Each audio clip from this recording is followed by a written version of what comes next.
Well, hiya, BookTube. Bill Rutenberg here at the Rutenberg Library. Come to you this rainy, stormy morning with a book tag. I was watching the the video feed, and Megan's Reading Revelations popped up with the Meet the Community tag, and so I watched her video, and I thought this would be a good one to do. And so this was originally created on April 27th by Witch Kitten Reads, and so I'll put the link to both Witch Kitten Reads and Megan's Reading Revelations videos down in the description for you, so you can go back and watch those. But I thought, man, this would be a good one. The Meet the Community tag's a lot like the newbie tag, the BookTube newbie tag, and I just got to thinking, it's been a few months since I did that. That was like the second video I ever created, and we've had a lot of new subscribers since then, and so I know the BookTube community likes to get to know each other, and not just about books, but trying to create a community. And so I thought that this would be a good way to let the people who just subscribed recently to get to know me a little bit better. And yeah, so let's go ahead and get started with this. So this is the Meet the Community tag. So question number one, what's your name? And so on my BookTube channel, I originally wanted it to be the Rutenberg Library, and of course, in all of my technological genius, instead I created my BookTube channel name as my name, Bill Rutenberg.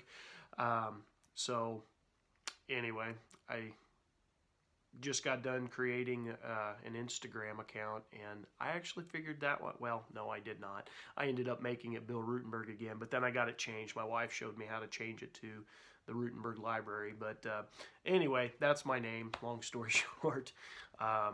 So where are you from? And I am from Southwest Iowa, here in the good old United States of America, down in a rural area, rural community. Absolutely love it. And yeah, so number three, do you have any pets? And my family, we are dog people. My wife and my daughter are both allergic to cats, and I like dogs anyway.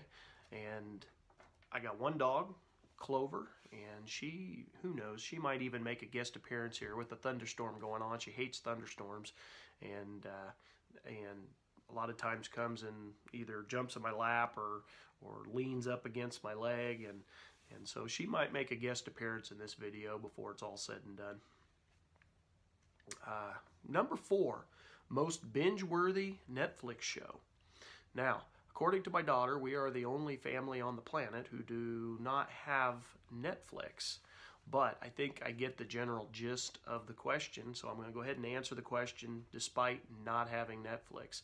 So just binge-worthy. I'm a TV guy. I sometimes be a couch potato. I like to just sit there and zone out during television programs sometimes. Great way to wind down. So my favorite ones to binge on are The Office and Seinfeld, both absolutely hilarious shows. Seinfeld, of course, is a little bit older one from the 90s. The Office is from the 2000s.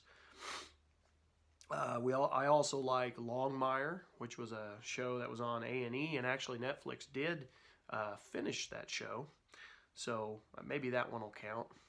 And then I like the show from AMC called Hell on Wheels, which I have binge watched all of those series before. Now a couple of them took was maybe a 2-day binge, not just all in one day, but they're some of my favorites. A little comedy and a little bit of a little more serious stuff. So number five is instant buy author. Now, if you get to know me on my channel, I don't do a lot of instant buy as far as new books. I buy a lot of used books, and so if you're talking about instant buy like you see them in the bookstore in Walmart or Target or wherever, I do like John Grisham. I buy his new ones every time it comes out. I buy Dan Brown's every time it comes out. And Joseph Ellis I try to buy every time it comes out. But like I said, I don't buy a lot of brand new books. For the most part, I do all used. But I would definitely, if I did not own any of the, if I come across a book that I did not own already of those authors, I would pick those up. Excuse me. All right, so hobbies besides books. So I'm a sports guy. I like to coach, and so that's definitely a hobby of mine. I coach football, basketball, track, and baseball, and we're hoping the baseball season ends up happening. Who knows? I'm not going to make any more predictions on that.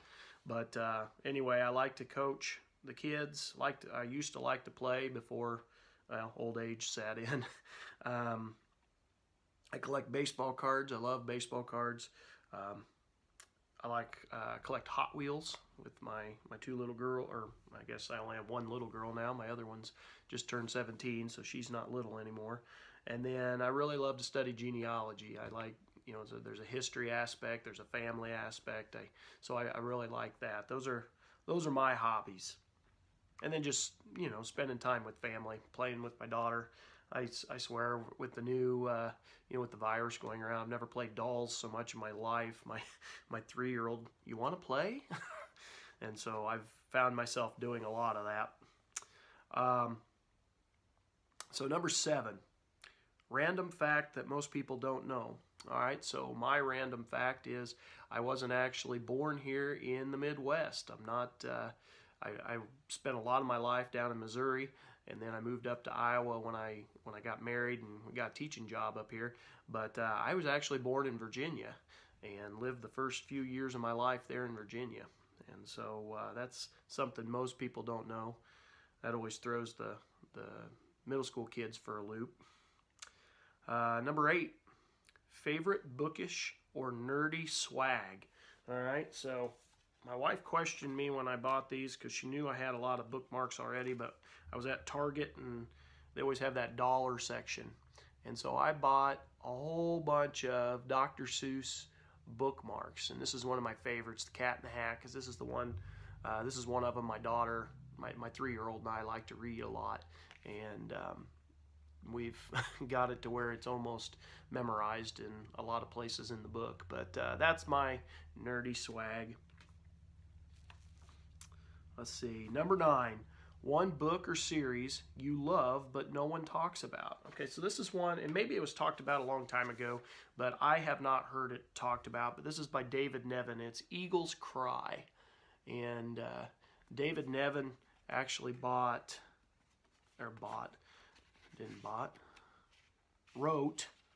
a series of these. One of them was 1812. There was Dream West. And then it says, of course, this is a little older book. It's a 2000, the year 2000.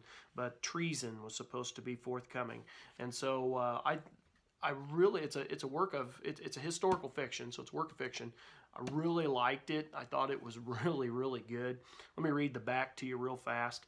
America is at a crossroads. George Washington's death signals the birth of the two-party system, a concept that the young nation is ill prepared for.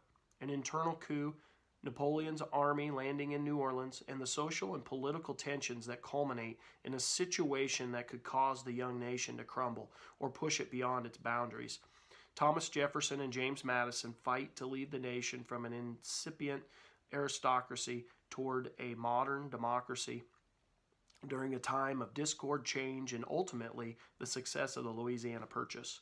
With vivid color and the action that filled the period, David Nevin describes America's struggle and the ultimate survival after what Jefferson called the triumph of the Second Revolution.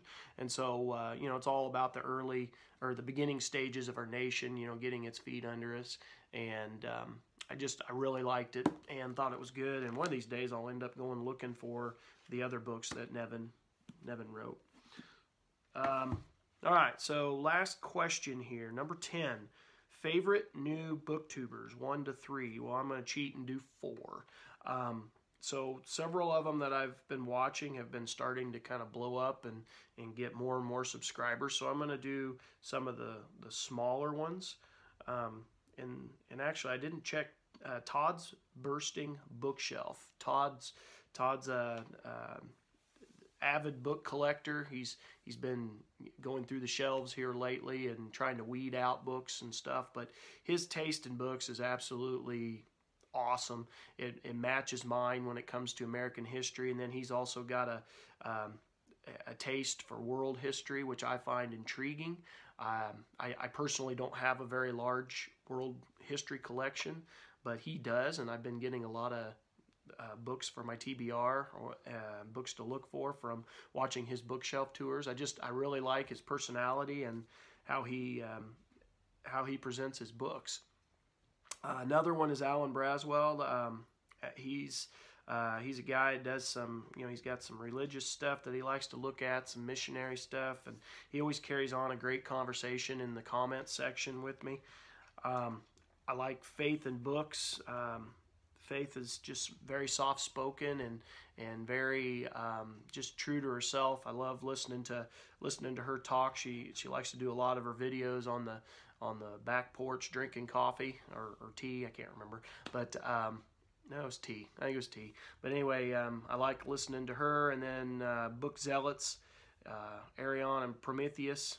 They do a little back and forth exchange with their books, and I always like their stuff. And all of these people have done an awesome job with their videos, but I really like the conversations back and forth in the comment section. That's one of my favorite parts, is just creating this community and the getting to know each other and just stuff like that. And so anyway, I'm going to go ahead and just tag those same 4 channels. I'm going to tag Todd's Bursting Bookshelf, Alan Braswell, Faith in Books, and Book Zealots. And if I mispronounced anybody's name, please forgive me.